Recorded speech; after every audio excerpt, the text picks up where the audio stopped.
네, 안녕하세요. 저는 심리학을 전공하고 있고 여러 가지 이런 분야들에 관심이 많은 빈바라고 합니다. 오늘 유튜브 영상을 이렇게 처음 촬영하게 됐는데요. 어떤 주제를 다뤄볼까 고민을 하다가 최근에는 스스로 가장 고민이 되는 이런 미루는 습관에 대처하는 방법에 대해 이야기해 보려고 합니다. 주된 내용은 로버트 마우어님의 이런 책인 아주 작은 반복의 힘을 참조했습니다. 평소 성실하게 자신이 목표한 것들을 잘 처리하고 도전 정신이 투철해서 어렵고 거대한 목표를 향해 손쉽게 뛰어드는 사람들도 있습니다. 하지만 저같이 보통 사람들은 조금만 복잡하고 좀 어려워 보이지만 내가 이렇게 해야 할 일들이 있을 때 불안감을 느끼고 회피하기 마련이죠. 그래서 이 책에서는 이렇게 저처럼 미루기를 잘하는 사람들에게 스몰 스텝 전략이라는 것을 권하고 있습니다. 말 그대로 어떤 일을 시작할 때 작고 쉬운 일부터 하는 것이 중요하다는 얘기죠. 아주 작은 시작 단계에서 조금씩 활동량을 늘림으로써 나중에는 좀 더 큰 일을 손쉽게 할 수 있는 거죠. 예를 들면 운동을 하겠다고 마음먹었을 때 본격적으로 헬스장을 등록하기 전에 그제 먼저 아주 작은, 정말 누구나 할 수 있는 운동을 해보는 겁니다. 예를 들면 뭐 하루에 팔굽혀펴기를 딱 한 개씩만이라도 해본다든지, 아니면 방에서 1분 정도 왔다 갔다 해본다든지, 절대 실패할 수 없는 그런 행동들을 한번 해보는 겁니다. 네, 다음으로는 뭔가 좀 거대하고 어렵고 커다랗고 복잡한 그런 활동들을 작은 단위로 쪼개서 조금씩 처리해 나가는 것도 좋은 방법이겠죠. 만약에 한 권의 책을 내가 쓴다고 할 때 이 책은 여러 개의 챕터로 이루어져 있고, 이게 한 챕터는 또 여러 글들로 이루어져 있고, 또 그 글들은 여러 문장으로 이루어져 있겠죠. 또 이 문장까지 쪼개 보면은 여러 단어들로 구성이 되어 있습니다. 그래서 맨 처음에는 책을 쓴다라는 생각보다는 이렇게 단어 하나라도 적어 본다 해서 이게 문장을 써본다, 그리고 챕터를 써본다, 책 한 권을 써본다, 이렇게 점진적으로 그 규모를 늘려가는 것이겠죠. 내가 한 달 동안 30문장을 써봐야겠다는 목표보다는 하루에 한 문장을 써봐야겠다는 목표가 훨씬 더 달성하기가 쉽겠죠. 정말 못하겠다면 하루 한두 단어라도 적어보는 식으로 해볼 수도 있겠습니다. 그렇다면 왜 이렇게 사람들은 새롭고 복잡한 일을 꺼려하게 될까요? 이게 조금은 어렵지만 여기 사람의 뇌 구조를 이해해 본다면 이걸 좀 더 쉽게 이해할 수 있을 것 같기 때문에 한번 조금 설명을 해보고 넘어가겠습니다. 인간의 뇌 구조는 크게 나눴을 때 뇌간, 중뇌, 대뇌피질로 이루어져 있습니다. 이런 뇌 속의 가장 깊은 곳에 있는 뇌간은 파충류의 뇌라고도 불리는데요. 사람이 자고 일어나거나 숨을 쉬고 심장 박동을 유지하는 등 생존에 관련된 기능을 담당하고 있습니다.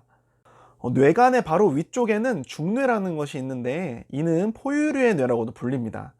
사람의 체온을 유지하고 위험에 처했을 때 방어 반응을 할 수 있도록 감정을 조절하는 부분이라고 생각하면 될 것 같습니다. 마지막으로 뇌의 표면에는 되뇌피질이라는 것이 존재하는데, 이건 그 주어진 자극을 체계적으로 분석하고 앞으로의 활동들을 계획하고 그리고 창의적인 사고들을 할 수 있는, 우리 이렇게 사람에게 가장 핵심적인 부분이라고도 볼 수 있을 것 같습니다. 우리가 어떤 일을 하는 것을 계획하는 것에서 이런 대뇌피질의 역할이 참 중요합니다. 하지만 그 일을 시작하도록 마음먹게 하는 것은 중뇌가 담당하고 있죠. 중뇌에는 편도체라고 불리는 조직이 있는데, 쉽게 생각하면 감정을 담당하는 부분입니다. 이게 감정이라는 것이 우리가 평소에는 그냥 단순하게 생각을 하지만 사실은 생존과 밀접한 관련이 있죠. 내가 만약에 위협적인 자극을 맞닥뜨렸을 때, 이렇게 고대에 살던 인간들은 신체가 싸우거나 도망칠 준비를 할 수 있도록 준비하는 것이 상당히 중요했을 겁니다. 즉 새로운 자극을 접했을 때 공포나 불안, 분노와 같은 감정을 활성시키는 게 바로 이런 편도체가 하는 역할입니다. 현대사회에서는 예전처럼 야생에서 생명의 위협을 느낄 만한 상황은 거의 일어나진 않습니다. 하지만 우리의 일상생활에서 새로운 과제물을 접하거나 낯선 일을 시작할 때 편도체가 활성화된다는 게 문제죠. 사람의 뇌는 이런 과제물을 위험 요소로부터 벗어나고 두려움을 느끼도록 설정되어 있습니다.